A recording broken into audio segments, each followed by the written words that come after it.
আমরা এই সরকার চাই নাই, যে সরকার কিনা আওয়ামী লীগ সরকার 500 টন ইলিশ দেওয়ার কারণে আমরা আওয়ামী লীগ সরকারের বিরোধিতা করেছি, আর এই সরকার এসে এখন 3000 টন ইলিশ দিবে, এই জন্য আমরা এত কষ্ট করি নাই।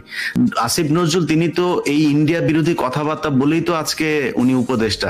আসিফ নজরুলের যদি হিরো আলমের সাথে দাঁড় করায় দেওয়া হয়, আসিফ নজরুল পাশ করে আসতে পারবে ভোটে? অতএব এই জায়গাটায় আমি 1 ইঞ্চি ছাড় দিতে রাজি না। কেউ যদি মনে করেন যে ভারতকে ইলিশ দিয়া আর ভারতের সাথে সুসম্পর্ক রাখা তারপরে বিএনপি আর আওয়ামী লীগের সরাই দিয়ে আপনার রাষ্ট্র চালাবেন আর আপনাদের সাথে কুতু করব, এটা মনে করার কোনো কারণ নাই।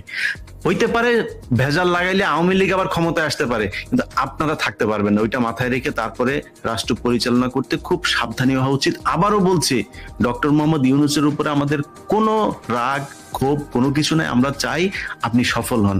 আমি নিজে বলেছি যদি প্রয়োজন হয় 2-3 বছর থাকতে হয় থাকেন, কোনো সমস্যা নাই। তাও দেশটা আমার মনে হইতে হবে যে ভালো দিকে যাচ্ছে, ভালো কিছু হচ্ছে। সেটা এখন পর্যন্ত হচ্ছে বলে আমার কাছে মনে হয় নাই। মানে এখনো আওয়ামী পুনর্বাসনের চলছে, বিএনপি জামাতকে ঠেকানোর চেষ্টা চলছে। ইলিয়াস, আপনাকে ধন্যবাদ। মাহমুদ ভাই, আপনার শেষ মন্তব্যটা একটু শুনি। শেষ মন্তব্য অনেক কথা বলে ফেলেছি, শুধু এটাই বলবো যে এই সরকার দয়া করে আপনারা গতিশীল হন, দয়া করে আপনাদের সমন্বয়হীনতা থেকে মুক্ত হন এবং ভারতের ব্যাপারে একটা সমন্বিত পরিকল্পনা গ্রহণ করুন।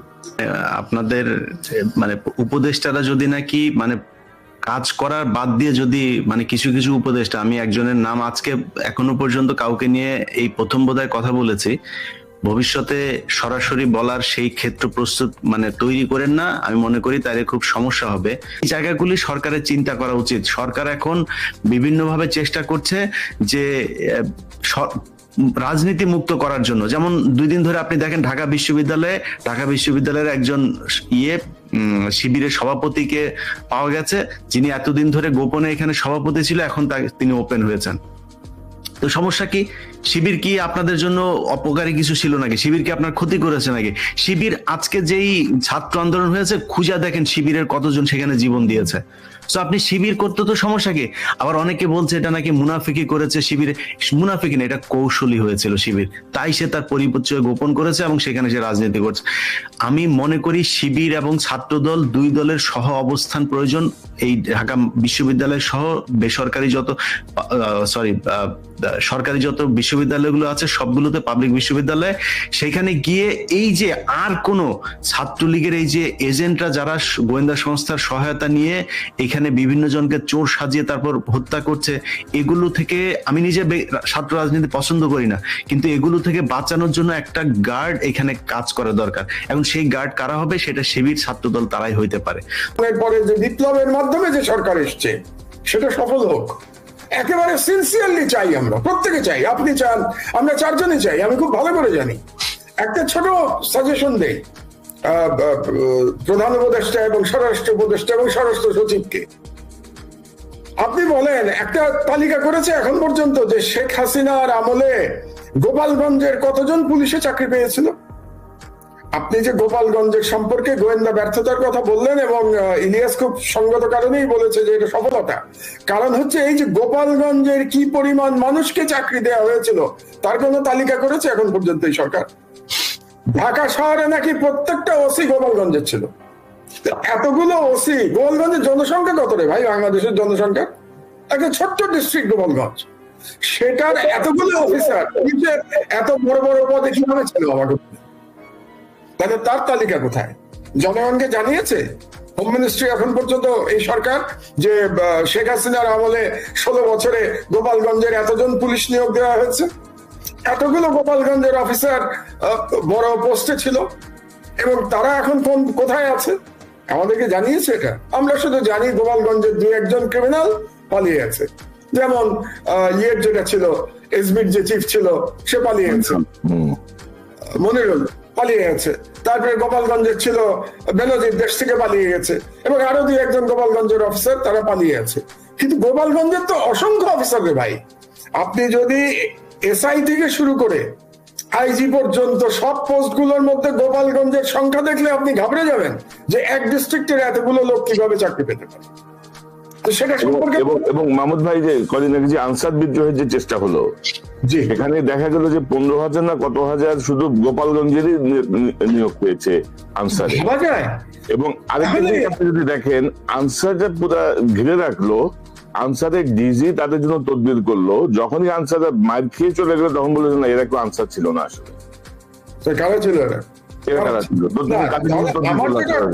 সেই ডিজি কিন্তু ভাই আপনারা জানেন কিনা, সেই ডিজি কিন্তু মাহমুদ ভাই আপনার ছাত্রলীগের সাবেক সভাপতি এনামুল হক শামীমের আপন ভাই। হ্যাঁ ভাই ভাই জানি আমি, তো সেটা তো জানি, আমাদের সবার কাছেই তো তথ্য আছে এগুলো। কিন্তু আমার কথা হলো 15 দিন দীর্ঘ 45 দিন দীর্ঘ সময় এই সরকার প্রায় 1.5 মাস আজকে ক্ষমতায়, 1.5 মাস লাগে নাকি এটা বের করতে?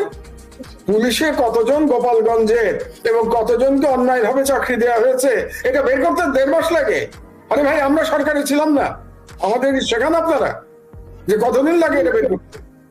তাহলে আজ পর্যন্ত সেটা করবার জন্য, আচ্ছা আরেকটা দেখেন, যেটা কে একজন বলেছে, হয় ইলিয়াস নাইলে মিনার বলেছে যে ইলিয়াসই বোধহয় বললো যে ঢাকা শহরে নদীগুলো উদ্ধার করা হচ্ছে না এখনো। আপনি দেখেন প্রত্যেক সরকারের আমলে, এই ধরনের সরকার যখন হয়েছে, আমরা দেখেছি একটা শ্বেতপত্র বের করবার জন্য একটা উদ্যোগ নেওয়া হয়। আপনি এখন পর্যন্ত শুনেছেন কোন মন্ত্রণালয়ে একটা শ্বেতপত্রের কোন উদ্যোগ নেওয়া হয়েছে? এটা বোঝে তো। আমার তো প্রথম সব থেকে বেশি অত্যাচার কারা করেছে বলেন আমাকে? এই যে একটা দানবীয় সরকার ছিল, সব থেকে বেশি অত্যাচার করেছে তো পুলিশ। তাহলে পুলিশের উপরে তো একটা শ্বেতপত্র হইতেই হবে। এখন পর্যন্ত এই শব্দটাও তো আমি শুনি নাই কোন মন্ত্রীর মুখে, শুনেছেন আপনারা? না। তারপরে সব থেকে বেশি চুরি কোথায় হয়েছে? বিদ্যুৎ বিভাগে, বিদ্যুতের মাধ্যমে সব থেকে বেশি লুটপাট করা হয়েছে। তাহলে আমরা কি শেখ হাসিনার বা এই যে ছেলেরা জীবন দিল, কি অসাধারণ বীরত্বের মাধ্যমে এই বিপ্লব তারা সংগঠিত করেছে, কি ইমানের শক্তি তারা দেখিয়েছে, অবিশ্বাস্য। এই জীবন দিয়ে আজকেই তো দেখলাম প্রায় 1,500 জন শহীদ হয়েছে, 1,500, 1400 কতজন শহীদ হয়েছে, আহত হয়েছে হয়তো আরো 15,000, 10 গুণ যদি আমরা ধরি। এরকম জীবন দিয়ে যে সরকার আসলো, সেই নম্বর হচ্ছে গোপালগঞ্জের কারা কারা নিয়োগ প্রাপ্ত হয়েছে, কোন কোন অফিসার কিভাবে নিয়োগ হয়েছে, তার একটা সম্পূর্ণ তালিকা জনগণকে জানাতে হবে।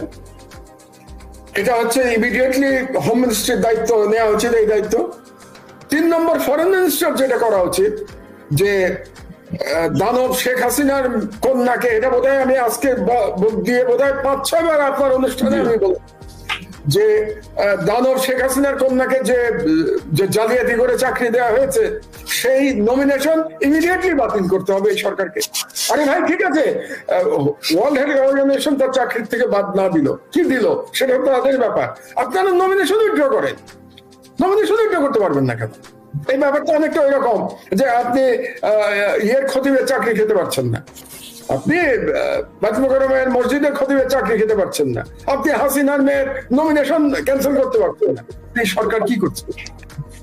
এত একটা দুর্বল এবং সমন্বয়হীন সরকার কিভাবে রাষ্ট্র পরিচালনা করবে?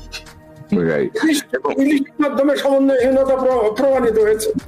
আর চট্টগ্রামের পার্বত্য চট্টগ্রামের বিষয়ে আপনাদের মনে রাখতে হবে, it is totally Indian card, এবং এই ইন্ডিয়ান কার্ড ইন্ডিয়া খেলতেই থাকবে, এবং আমাদের সেনাবাহিনী লাগবে এটাকে মোকাবেলা করার জন্য।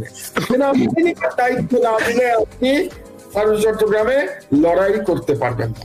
এই জন্য যদি প্রয়োজন হয়, আবারও আমি বলি, ইমিডিয়েটলি বাংলাদেশের জনগণের ওই যে 18 বছরের উপরে যাদের বয়স, তাদের কম্পালসারি মিলিটারি ট্রেনিং এর ব্যাপারে আমাদের চিন্তা ভাবনা করতে হবে।